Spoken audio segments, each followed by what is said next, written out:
Good morning. Diwali संपली पण दिवाळीचं फराळ येणं काही संपलं नाही. बघा सकाळी सकाळी फराळाचं मिळालेलं आहे.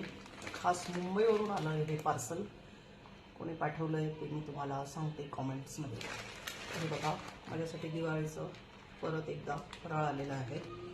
खूप सारं आहे. थँक्यू सो मच ज्यांनी कोणी पाठवलेलं आहे. आणि आता आपण खोलून टेस्ट करूया. सगळे फराळाचे पदार्थ होममेड स्वतः बनवून पाठवलेले आहेत. ओके, थँक्यू सखी. छोटी छोटी खुशियों से तो होती जिंदगी बड़ी, हम बांटने से बढ़ती है खुशी, हाँ खुशी वाली खुशी.